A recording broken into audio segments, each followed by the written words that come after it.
Hello. Hey, everybody. We're going to get everyone join our screen. Hey. I think we're going to add actually everyone to this one. Perfect. Okay. So we seem to be live. This is very exciting. Okay, so I want to welcome everyone to this very special, somewhat spontaneous live event.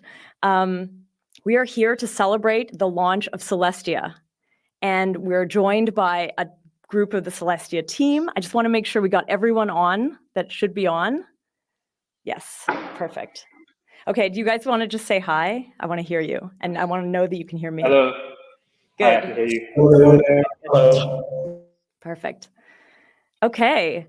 Yeah, so today what we're going to be doing is we're going to be basically catching up with the Celestia team about what's just happened with the launch and talking about some of the things that are coming up.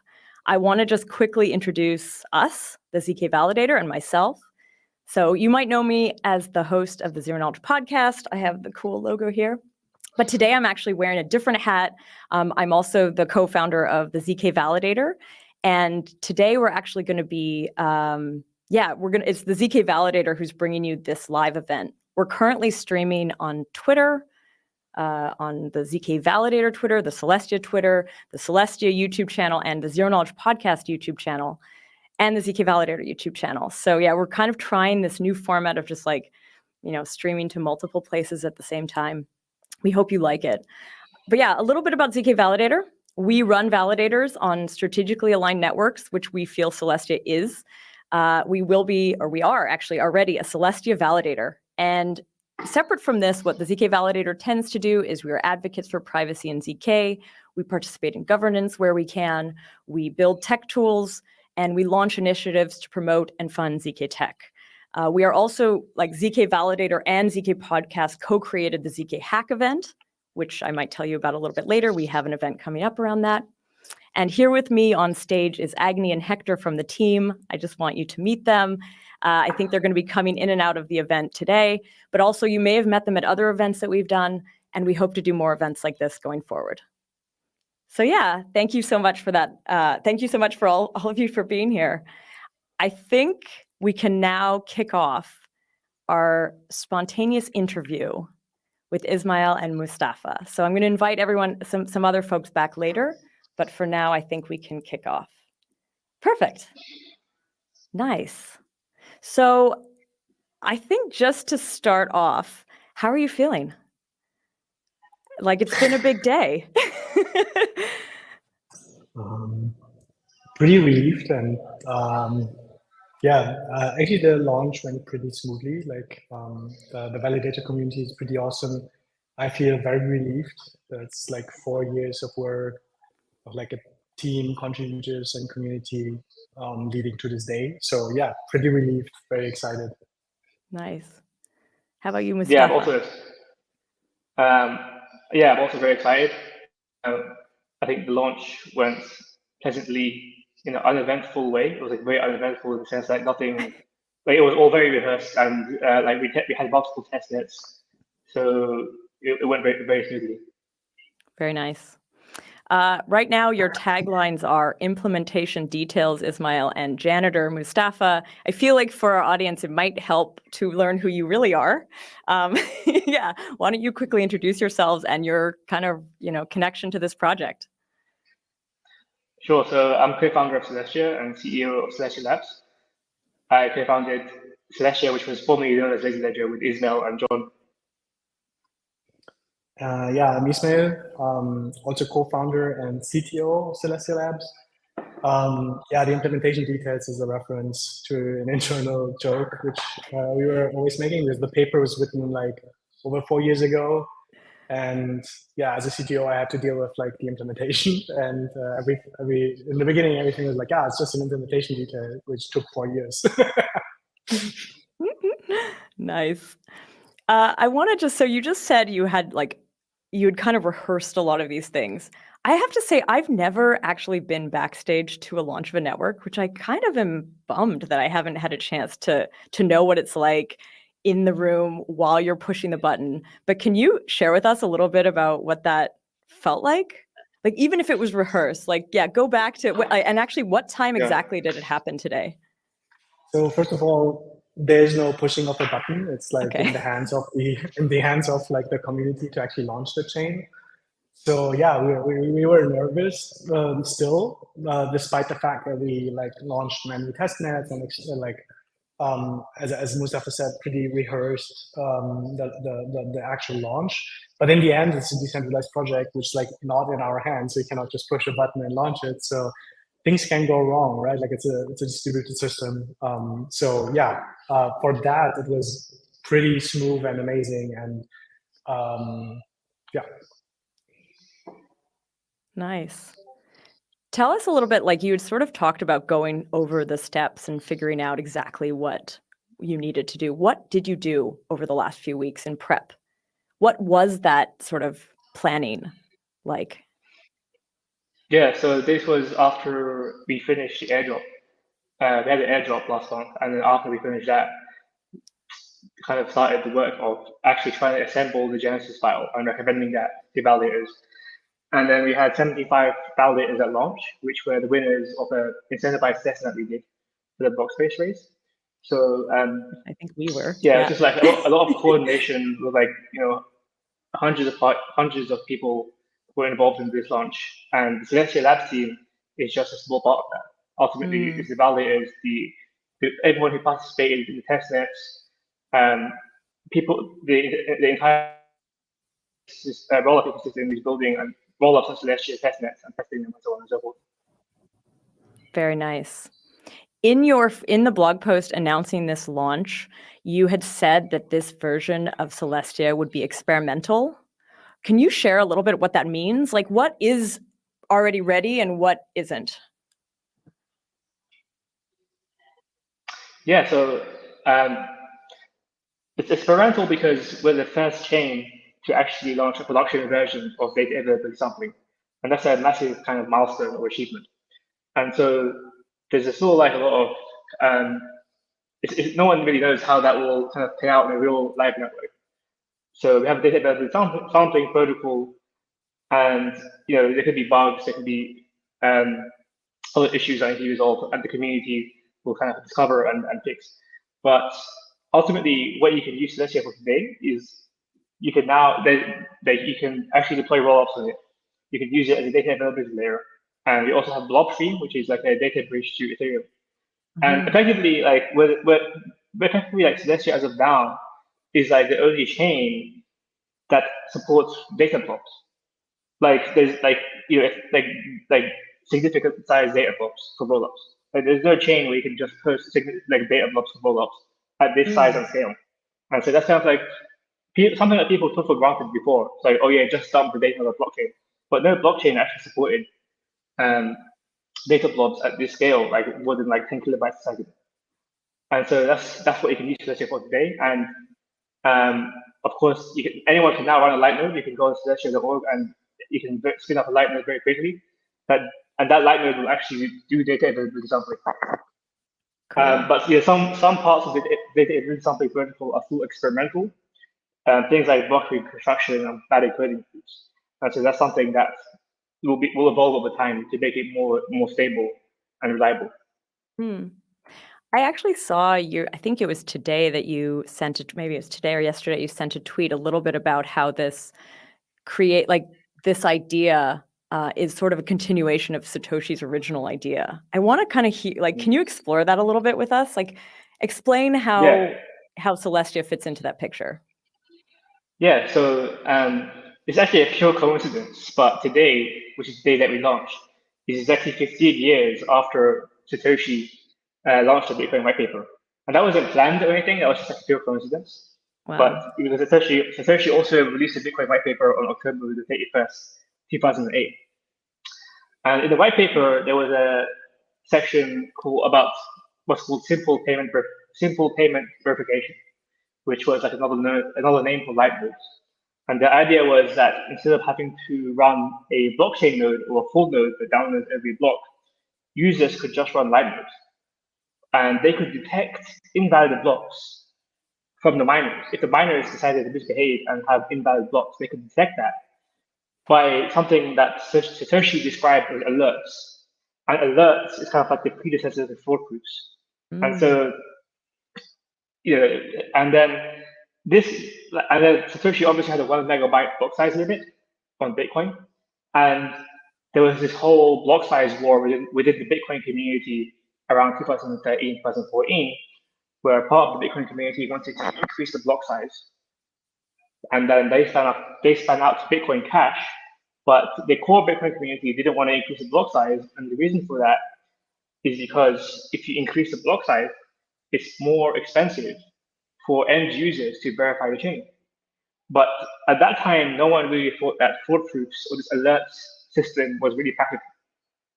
Like the state transition fraud proofs part of it was not that difficult, but the unsolved problem at the time was, how do you prove that data was actually published?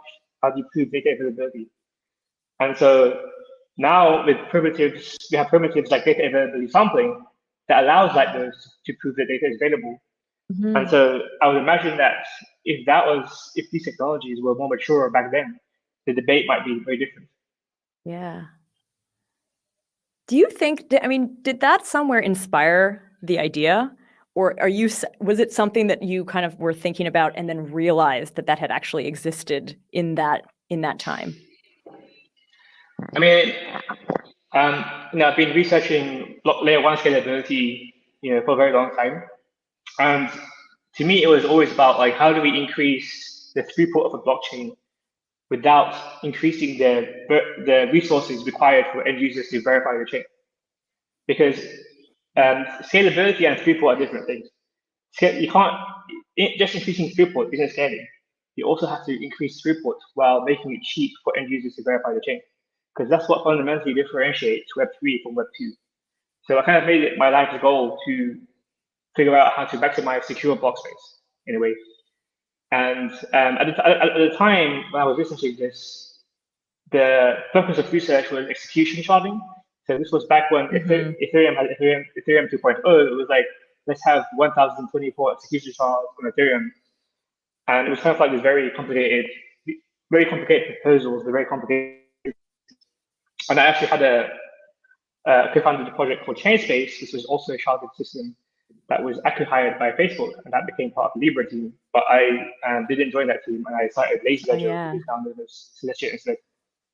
But as part of that research I was doing, the core problem that kind of it always boiled down to was, okay, we can shard the chain, we can add more execution shards, but how do we actually make it so that you can verify the behavior of those shards? Because like, what if one shard misbehaves? And so and then it came back down to, well, how do we prove data availability for those shards so that you can prove this behavior using fraud proofs? And so that was, and the data availability something was proposed in the Ethereum community by people like Vitalik. And then I decided I wanted to take this idea even further. And because I realized that was actually the core primitive of blockchains. If you can scale data availability, you're basically scaling what the main purpose of blockchain is, which is ordering data and making it available. And using that, you don't have to embed sharding directly in the system. You can use rollups, because rollups are basically shards, execution shards, but more provisioners. Yeah. Ismail, I want to hear a little bit from you about kind of what got you inspired. Do you have any sort of ideas from the past that you feel like very much influenced your thinking around this? I mean, yeah, sure. When I worked with like the Core Cosmos team, I was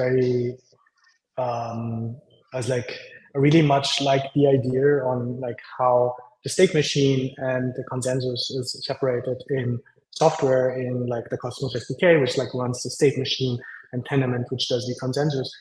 And when I understood Lazy Ledger back then for the first time, when I read like the paper and talked to Mustafa and John about it, I was like, oh, this is basically a continuation of that paradigm, but instead of putting it, like separating that and abstracting it into software, it's basically a logical like next step in abstracting this into different layers essentially.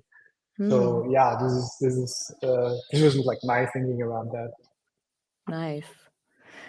Let's talk a little bit about the rollups and kind of what the whole, I mean, everything about like the build that was launched today is kind of that core that the rollups will connect to. But yeah, tell us a little bit about the rollup landscape for Celestia today and how that came about. What tools did you need to build for people to be able to lock into your system? Yeah, so there's a very kind of like rapidly growing rollup ecosystem outside of Ethereum, specifically in the Cosmos ecosystem. When we were first building Celestia, we have an internal project called Rollkit, which is kind of like a replacement Tendermint that allows you to create your own Cosmos chain, but without having to create your own validator set, you can replace Tendermint with Rollkit. So instead of having to create your own consensus network, you can just plug in some third-party DA layer like Celestia for your consensus or data availability. And so that will allow you to launch Cosmos chains and rollups. And you can use that today if you go to Rollkit. But since then, there's been a lot more rollup frameworks that have been developed that support Celestia and kind of like more, not EVM centric, but they support arbitrary execution environments. One of them is Dimension, which has a fork of Rollkit called Diamond. And they actually have an incentivized testnet with around 700 rollups running on Celestia. And because the ultimate goal here is we want to make deploying a rollup as easy as deploying a smart contract. And so that's actually possible today with a lot of infrastructure that's being built out. Dimension is one of them, but there's also other projects called that kind of offer a rollup as a service solution. So you can literally go on the website and fill out a form and immediately deploy a rollup. And you don't have to trust that service because it's a rollup, with fraud proofs or ZK proofs. We also have integrations with Opstack, so you can deploy a optimism rollup on Celestia. And last week we also announced an integration with Arbitrum. So now you can deploy Arbitrum Orbit rollups using Celestia as a DA. There's also various other rollup frameworks like Sovereign, the Sovereign SDK, which is pretty cool. They use risk 0, so you can deploy risk rollups that use Celestia for DA as well. Cool. I actually didn't realize that. I know the last time we talked on the show, we talked a lot about Rollkit, and I didn't realize that there had been these sort of variations on that. Rollkit being something where you can easily deploy a rollup. What you're talking about are kind of other SDKs that have they had to be modified to be able to work with Celestia? Was there work that had to happen, or were they kind of ready to use out of the box? For the existing SDK frameworks like Optimism and Arbitrum, we had to modify them so that you could use them for Celestia. But we're also working very closely with various rollup teams to kind of create a standardized data availability interface for these frameworks. So for example, we've contributed a data availability, modular data availability interface to Optimism that other data layers are also now using and adopting. But for other frameworks, they were kind of built ground up, built from scratch without, and some of them, Celestia is the first DA layer they support. For example, Sovereign SDK or Diamond and Rollkit. And that's simply in many cases because they want to try and build something that just isn't feasible with the current blob states that Ethereum might offer. I'm curious here, in terms of the rollups, do rollups who want to engage already, I'm assuming they already have to be kind of ready to go. Are there some that are are there already rollups on Celestia now? It's day one, so I totally understand if not, but yeah. Not on day one, but there's various rollups that have already deployed. They're currently on mainnet now, but they originally deployed on Celestia testnet, and one of them is Manta. So there's various rollups that have been waiting for Celestia to launch mainnet so they can just switch over to Celestia. And one of those is Manta. There are Opstack rollups that have used our Celestia DA integration. Who was it? I couldn't hear what you said. It's called Manta, which is a ZK EVM chain. Is this Manta? EVM, yeah. Manta. Okay, Manta that was Polkadot, Polygon. Okay, that one? No, it's Manta Pacific. Oh yeah, There's Manta like a Pacific. private Okay, system. yeah, exactly. Got it. Yeah, I know that team. Cool. So there's a lot of these roll-up teams who are, I think, just to paraphrase what I think you just said, was like, there's been a lot of these teams already operating on testnet. And what are they waiting for to be able to move what they're doing over to the mainnet? And Ismail, feel free to jump in anytime, eh? Sorry. Yeah, sure. I think that most of them were just waiting for us, like, or not for us, but like for the chain to be live on the front. Like, that's the first thing they were waiting for. And I mean, the second thing is, like, as Mustafa said, it's pretty experimental. I think a few teams might like wait a bit until and experiment a bit more on testnets until they see, like, they deem the network stable enough to actually deploy on mainnet as well. But yeah, most of them have been just waiting on for us to be live. That's it. And do you but think, in the meantime, like, there's been some fun. People have been posting some fun things on the in blocks. Like, someone posted the Satoshi white paper, uploaded the Satoshi white paper to as a blob on Celestia, and various other images as well. I can't remember off the top of my head, but maybe it's knows. Yeah, Satoshi white paper, apparently an image of James Prestwich. I don't know why, but someone found it, and like it's an image of James Prestwich. Nice. Forever enshrined, I guess. Together with the Bitcoin white paper. Yeah, nice. What does this launch, do you think, mean for Cosmos? I mean, I know that it's a separate ecosystem, and it's inspired a lot, I know, by Cosmos, but it's also inspired a lot by Ethereum. But I want to maybe first talk about, like, the Cosmos ecosystem. How does Celestia's launch, like, I know there's a lot of people in the ecosystem who've been very excited for it. That's all I can say. But yeah. Yeah, I think for Cosmos, it mainly means that, like, you can use the Cosmos stack, which is like Comet BFT, or like known as Tendermint as well, and like the Cosmos SDK, to deploy something that goes beyond the actual, like, original vision, which is just like single chains with like different security notions interacting with each other. Or yeah, it's pretty cool for me, is like having worked on that stack as well, to see, oh, you can actually build something that's potentially where you can deploy very different execution environments on top of that, not related to Cosmos at all. So that's pretty awesome. And I mean, I've said that in the past as well. For me, it's like Celestia is a bit like what the Cosmos Hub could have been, because it comes directly with, like, here's a chain, and here's a vision on how this chain can be useful for other chains, for other sovereign chains, very clearly, right? Like, from the beginning, there's a notion of like shared security, and yeah. So I'm very excited to like expand that ecosystem, basically. Mustafa, what are your thoughts on the Cosmos connection? Yeah, I mean, Celestia is supposed to be synthesis between Ethereum and Cosmos. In the sense, like Cosmos was very forward thinking, in the sense that they had a multi-chain vision, and like you could launch anyone can launch their own chain, but that didn't have shared security. But then, back in the day, at the same time that Cosmos was launched, Ethereum had these execution shards, where it's also sort of multi-chain ecosystem, but it had shared security.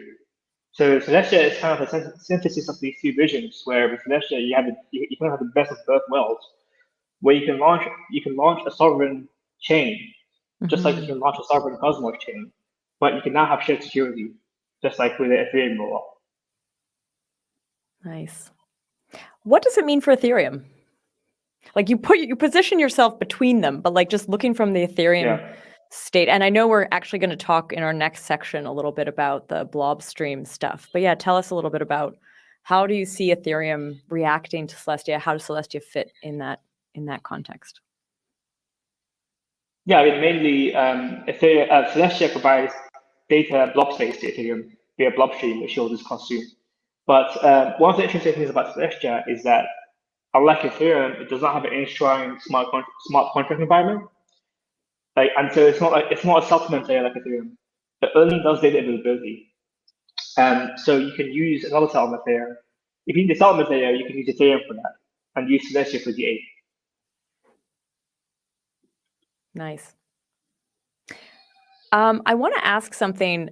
So what do you think, like, so there was I don't know if it went out yet. I know there was going to be a tweet about this, but like how people can already engage. What can people do right now? Like, we know that the validators can run validators. We know that there's roll-up teams who are about to deploy a roll-up. But yeah, how can like generally people engage with this? Yeah, there's several ways to engage. You can kind of stake the tokens. You can run a light node. That's very easy to do.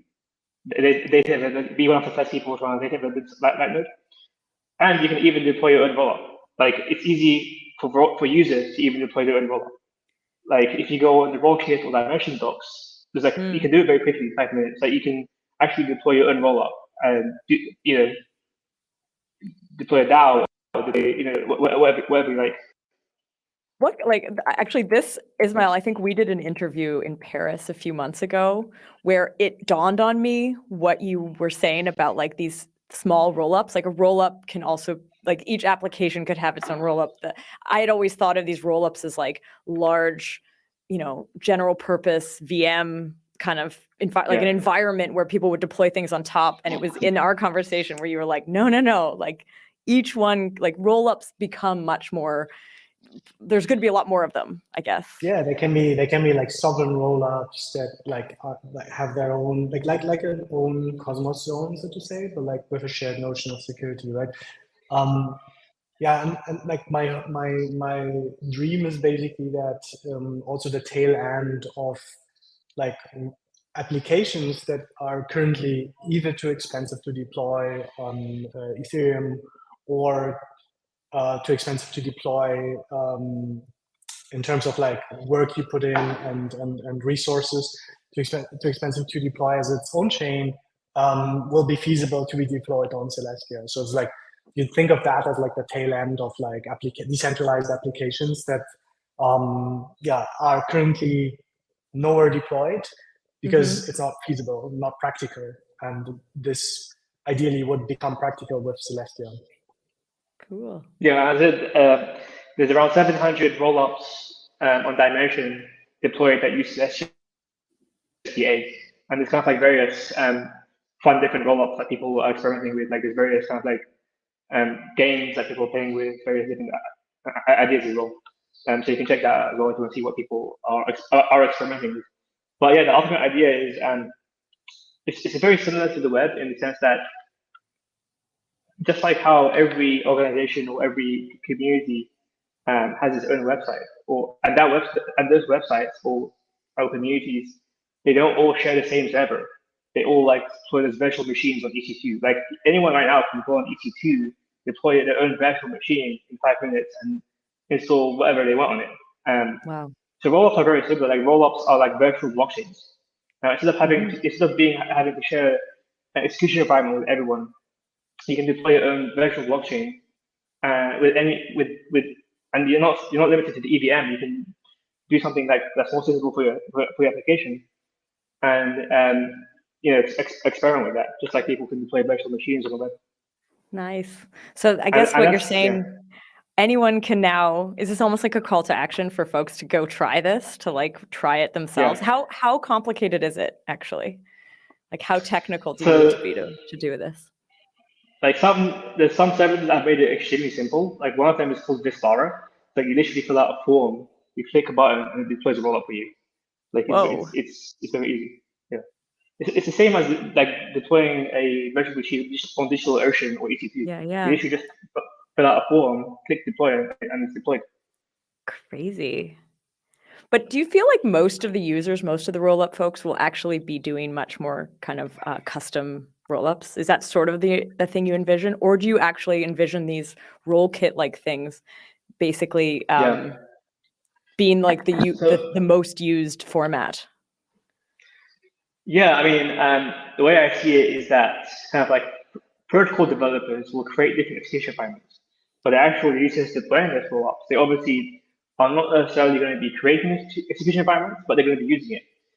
It's just like how you might deploy a virtual machine on like DigitalOcean or EC2, and you might install root like Python or Rust or Golang, and then or install like a forum software like Discourse, or install a block software like Ghost. But so the users haven't created that software, but they can enable them thanks to virtualization. Like without virtualization, it wouldn't be possible, because before virtual machines were popular on the web, people had to use shared web hosting providers like GeoCities or Bluehost, and they were only stuck with one environment like PHP and MySQL. But then eventually these kind of tools emerged where they didn't have to, I guess. They had more options. Yeah. And exactly. I wonder, just like in other, this is sort of an aside, but like in Ethereum, is it possible to also just deploy like a small personal rollup? Could you do that? Yeah, you can, like with like Arbitrum Orbit, or you can do it with OpStack as well. Yeah. So it's still possible. It's just that with Ethereum, it's very expensive right now. I see. Because there's even with the IP 4844, it only supports something like 3 blobs per block. So it's not like, I think it's still only going to be suitable for like these big general purpose rollups. Yeah. Because you only fit 3 blobs per block. Like with Celestia, you can fit. There's no limit to how many blobs. Because like with the IP 4844, you can only buy like 100 kilobytes of data at a time. But with Celestia, you can buy a minimum of 500 bytes of data. Cool. Nice. Well, folks, I want to say thank you to both of you for this interview and sharing with us a little bit about your experience in this launch, and also kind of what people can do today. I think Hector, you jumped on. I don't know if Hector's still there. He jumped on for like a second. Yeah. Hey. Hello. Hi, guys. Hector, is there any questions or anything to add here? Yeah, actually, there are 2 questions that I would like to ask you guys. The first one is, what type of governance proposals can expect the community members to see on Celestia coming up in the next few weeks or few months? Like, we know that people from the community, especially in Cosmos, is like very active on governance. So what can we expect in the sense of governance? So we actually want to have very little like on-chain governance. Like, it's a bit different from the philosophy is a bit different from what we're used to on Cosmos, and it's more like what people are used to on Ethereum and Bitcoin, so to say. Right? There will be like a Celestia improvement proposal process, which is put into place, and soon we'll have like core dev calls. And so with these improvement proposals, that's the main governance basically for the protocol. And the on-chain governance is literally like very limited to things that are related to on-chain governance. Like, there's a community pool, there's like a few parameters that can be changed, some of them related directly to governance, and others are like, for instance, you can increase the block size without hard forking or without upgrading the software via an on-chain governance proposal, up to a certain limit only. And then above that limit, you have to resort to the improvement proposal process. So yeah, we don't know that. It's up to the community to like govern the like on-chain parameters. I would recommend people, before submitting a proposal, obviously to like read our specs and see which parameters are changeable via governance and whatnot, and which not. And I would also recommend to check out the improvement proposal. There's a repository for that only has like 1 or 2 improvement proposals, but that will be more active moving forward, I guess. Yeah, thank you. That seems pretty interesting. Like that switch on the like the way you guys are going to handle governance. And then there's another question. I know you mentioned a couple of names here and there of people building on Celestia, but can you walk us through a little bit more through the Celestia ecosystem? Like, what teams can we expect to be like live in the couple on the coming months and so on?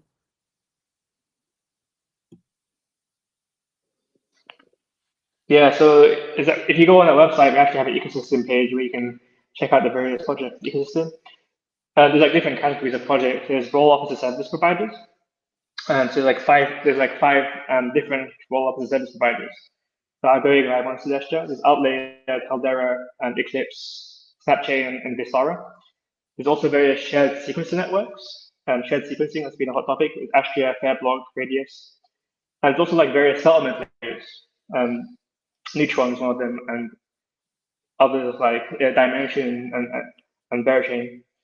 And of course, there's the Rollup frameworks like Upstack and Moket and Southern SDK, which is what I mentioned. There's also various DeFi primitives interacting with Celestia. Some of them are as rollups, like Crescent, for example. They deployed like a DEX rollup on Celestia. And then there's cool experiments in gaming as well, like especially with Argus and Curio. So for example, like with Curio, they're doing some cool experiments with. They have a real-time game engine. They managed to modify the EVM, have a real-time game engine. They managed to put like Warcraft on chain, and we didn't normally expect that because that's like a real-time strategy. It's not like you have to do a transaction and then wait 10 seconds. It's like 0.5 seconds, and that's only possible. That's possible due to we're using rollup sequences because rollups can have faster block times than layer 1 themselves. Yeah. Nice. Thank you. Thanks, Hector. All right, and thank you to both of you for this part of the kind of event, and for sharing with us all of this info. And I guess the message from this very much is, if you want to try deploying a rollup yourself, you can do it now. So maybe go do it. Very cool. And congratulations, actually. I want to say, I don't know, do you have a glass of anything? I want to definitely do a cheers to you both for putting this together. I know we're going to do it. We'll do another cheers later on, but I want to do a first cheers to you. I've got empty glass here, but okay, when you guys are going to jump off. When you come back, bring full glasses. Okay, cool. Okay. All right. Awesome. Thanks a lot, Anna. Bye. Bye. All right. So now we're going to invite to the stage Evan and John Adler. Hey. Hello. Nice. Hello. Oh my God, I didn't get to see your taglines. Okay, Evan, lead bug writer. Oh my goodness. And John, tweets on occasion. Welcome to the stage and our spontaneous live event. Yeah, it's really great to see you guys. How are you feeling? I'm feeling amazing. I'm so happy to finally have it out. I'm excited to actually write more bugs and more features instead of doing a lot of stability work. This feels it feels rather routine, kind of like what Mustafa was discussing, where this was like very rehearsed. We had done this a bunch. If it didn't work, I would be very worried. And I would also just felt we've done a lot of debugging on the testnets recently. So I was very confident in our ability to debug things if something did go wrong. So I felt really relaxed there. And it feels like it's just the start, just because we picked like very conservative things, I think, at first. So like we're using like standard Tendermint and the Cosmos SDK and things like this. And now I think for future versions, as the community has just had like a huge number of ideas that are just super, super exciting. And we actually have users now, or we will have users. So I'm really, really excited and just happy, grateful. Amazing. Evan, since you sort of started talking a little bit about the work you're doing, can you actually introduce yourself and tell us what you do other than write bugs? Occasionally, I do fix bugs as well. Okay. I'm a core developer. I was very, very lucky and happy to be one of the first engineers hired. So I have been working almost 3 years for mainly working on the application and artwork of Tendermint or Comet, and that's pretty much it. I've also done a little bit of work on, of course, Blobstream, and yeah. Nice. John, you've actually been on my show a long time ago. I have, This yes. project was called Yeah, Lazy that was Ledger a while ago. still. Yeah. Oh, So- wait. That was actually the first time that I heard about Lazy Ledger. Was Oh, with John on that podcast. no way. Yes, at the I remember exactly where I was. I was going for a run, and I remember hearing John for the first time, and I was like, "Ooh, John sounds smart. Oh, these are good takes on rollups. This makes a lot of sense, right?" And then at the end, John mentioned Lazy Ledger, and I remember vividly, and I stopped what I was doing, and I stopped running. I was like, "Oh my God, this is the way!" And I actually went and applied right after that. That's when I got hired, was on that podcast with John talking in my ear. Epic. Small world. Wow. Crazy. Okay, John, why don't you introduce yourself? Sure, I'll reintroduce myself since I've been here before. I guess on a different podcast, but so I'm John. I'm one of the co-founders of Celestia. I direct protocol engineering at Celestia Labs. So that means I guess I'm responsible for doing our best to help out the Node and core app teams. Evan, of course, being one of the lead of the core app team. I think this section of the event, we planned on talking about Blobstream, which we sort of mentioned and hinted at. Before we even start and describe what it is, or actually maybe we should describe what it is, but really one of my burning questions is like, what's up with the name Blobstream? Because it's something, but yeah, so let's describe what is Blobstream. What is it? Sure. So we'll describe it first, then we'll get to the name, if that's what you're saying. Yes. So it's essentially a one-way attestation of data being available on Celestia to Ethereum. In the more generic case, you can say a Celestia-like chain to an EVM chain. But in this particular case, we're talking about an attestation relay from Celestia to Ethereum, and it's unidirectional, which makes it different than other bridges. Many other bridges, or bridges as people traditionally talk about them, are bidirectional, so you can move assets to and from chains. Things like IBC, Axelar, Wormhole, etc. Sometimes you move them one way and then they get lost forever, like Wormhole. But usually they're supposed to go two ways. The Blobstream relay, the attestation relay, is unidirectional. So it essentially allows contracts on Ethereum, such as things you would call layer twos.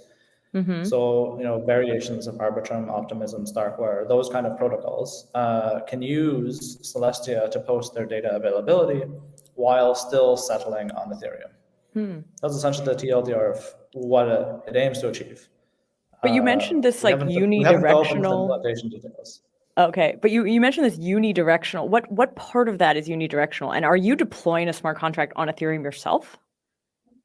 Yeah, so the unidirectional part is attestations of data being available on Celestia are relayed to Ethereum in a completely trustless manner and permissionless One way, also. I guess. But nothing is sent back to Celestia. Okay. So there's no assets, there's no messages, there's no nothing. It just, the attestation that data is available on Celestia is sent to Ethereum in that direction only. Interesting. Okay, now what's up with the name? One of you has to take it. As far as I understand, I believe the name is supposed to elicit something. It's kind of playful in the fact that it's like a stream, but just like John said, like a stream goes one way, it's unidirectional. I think the more technical term, as at least how John first described it to me, was it was a light client relay. So it's exactly what John just said, and it's blobs. So it's like Ethereum, at least Rollup developers are very familiar with like what a blob would be. Okay. The same exact concept applies to Celestia blobs. So if you're literally streaming blobs from one chain to a different chain. thus Blobstream. I think this works. But actually, can you describe? I know we're going to actually keep this pretty short. But what is like the blob for non-rollup developers? Like, what is that? Is it a package of transactions that are being like kind of sent? Like, what is it exactly? It's literally arbitrary bytes of data. Okay. The smallest blob on Celestia is about 500 bytes. And the largest ones at the moment that you can get is the size of the block, which is about 2 megabytes. But the block size will almost certainly increase in the future, depending on what the community decides. And the blob can be as big as whatever the block is. And But what's it's in the completely blob? arbitrary. Literally anything. Like you can have images of James Prestwich if you want. That's a great example of a blob. Another blob could be Say that again, John. Or you could have the Bitcoin white paper. Or the okay. But also, like in the context of a layer 2, the contents of the blob would, for example, be the block for that layer 2. So if it's like an EVM-based L2, like Arbitrum, for instance, it would be, for example, the Arbitrum block, or the one block in the Arbitrum chain. That would be an example of something you could put in there. But as Evan said, it doesn't have to just be that. It's completely uninterpreted data. And this is one of the value propositions of Celestia, right? It doesn't actually execute it doesn't execute blobs. It doesn't execute these quote unquote transactions. It just orders them. So it takes the zeros and ones and puts them in the Celestia block, but doesn't actually execute them. So from the Celestia perspective, it can be anything because it doesn't actually care what it is. So it could be an image if you're doing something like sharing, social media, something like that. It could be some sort of machine learning model. You can put the weights there. It might be a bit big, or it could be the block of a blockchain. But in the case of Blobstream, what is being sent? Like, maybe can you walk through that again? Because now that I sort of understand what a blob is, what are you, like you were saying it's sort of this unidirectional attestation. Is that the blob? Is it a blob of attestation? So not exactly. Now we're getting into implementation details. What's really being relayed over is not the blobs themselves, but rather commitments, which you can think of like hashes. Commitments to blobs, because a commitment uniquely identifies its pre-image, right? You'll uniquely identify a blob, but you don't have to really relay, and in fact, you probably shouldn't relay the entire blob over to Ethereum because that would be very expensive. So you just relay the hash of the blob, or if we want to get very technical and more into the weeds, more into the implementation details, you relay the Merkle root of commitments to blobs. So you relay them in batches. Okay. To save even more gas. This is the data availability basically being brought, as far as I can see, to the Ethereum network, kind of like larger network. But is this specifically for the L2s or is it for the main chain as well? I'm not quite sure what is meant for the main chain. Like, is it for the Ethereum mainnet, like the base Ethereum, or is it just for the L2s living on Ethereum? Like that attestation, like would you use it from Celestia attesting to something on Ethereum being deployed directly on Ethereum, or just the rollups?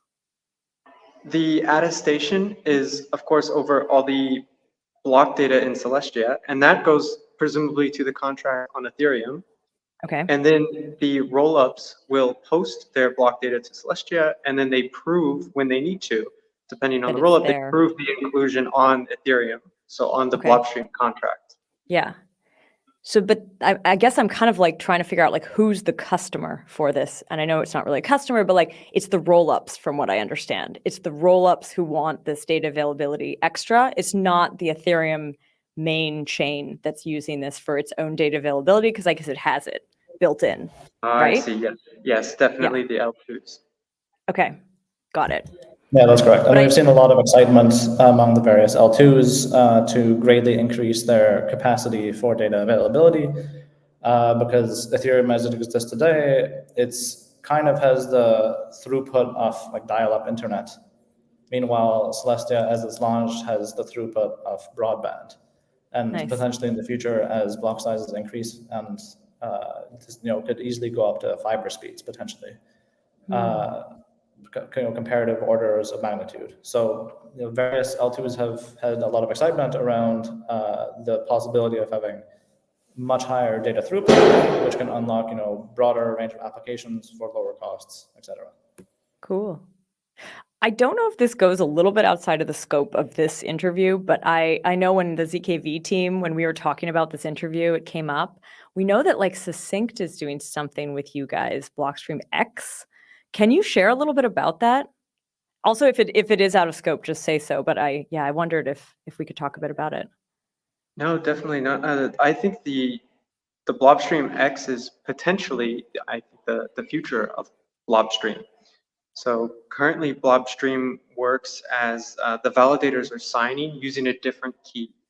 And the reason why they have to use a different key is because of gas. Like it just costs a lot of gas to use the standard key that we use in Tendermint, the standard curve. But with Blobstream X is they actually just throw a Stark over everything and prove it natively. So there's a few different advantages to that. Besides the fact that the validators only have to sign using one key, that's one huge advantage. But it's easier to prove like things like equivocation, like double signing, things like liveness, and perhaps most importantly from a user perspective, Blobstream X enables or will have like this sort of server and response model, whereas now we sort of have relay commitments at a consistent time period. So like every so often, we'll just constantly relay commitments. Where with Blobstream X, like for example, if it gets very busy, or if there's enough demand for it, you can push it even faster. And you don't need any permission to do any of that. You just you can just, as long as you create a valid proof, it's good. I want to just go back to something you said right at the beginning of that. You sort of said you could prove it natively, but I didn't actually know where natively. Can you say where is it happening? Is that on Ethereum? Yeah. Or on the L2? No, by proof natively, I think I was referring to that you would have the exact same signatures that are in the commit of like the Tendermint header. Those exact same signatures are being verified in the Stark, which I think is snarked or something on top, and then included in the Blobstream contracts. Okay. I guess I don't really know what the other version what I was probably getting looks too like. far into the details, and that was probably a mistake. I wasn't going high level enough. No problem. Well, I'm sorry I'm not deep in the weeds enough to be able to follow, but yeah, I think for me at least, like, well, actually, is there anything else that you feel like the audience should know about Blobstream? Because if not, I think we actually have a couple questions, but let's first see. Yeah, is there anything else that you think they should know? Can they already engage with it? Should rollups be using it? Like, yeah. Yeah, so with respect to engaging with it, is not currently live on Mainnet. That being said, the Blobstream architecture, due to the fact that it's unidirectional and there's no assets involved, unlike other bridges, it means that there's no form of custody. Right? Other bridges, like the bridge contracts or the bridge operators, can be considered as custodying the funds. In this case, there's no funds, and it's unidirectional, so there's no custody, which leads to the very nice property that relaying of these attestations is completely permissionless and also completely trustless. You only have to quote unquote trust the Celestia validator set. As long as that is honest, whoever relays the attestations, you don't have to trust them because they can't forge signatures, assuming they don't have a very powerful computer. And this also leads us to potentially the next point, which is that one of the benefits and very important advantages of Blobstream or Blobstream-like systems over the kind of short-term solution that some L2s have been looking into called data availability committees, and also restaking type data solutions. Those data availability committees and restaking, those do not support slashing. Or rather, they don't support slashing without trusting some other set of people. And that's because for, let's say, a data availability committee, how would you slash them? They're just, let's say 7 trusted parties. There's no mechanism for penalizing them. They don't even have to put up a bond. There's no stake. There's no stake. For restaking, okay, you can say there's stake, so we can slash them, except because of the fact that you don't want native stakers to also fully validate everything that's being restaked. Otherwise, it's not restaking, it's just like a block size increase, essentially. You can't expect native stakers to slash the restakers if they do something malicious. So how do you slash them? You can only slash them by invoking, ultimately, token holder governance. So protocols like, EigenLayer, for instance, how would they slash restakers that misbehave?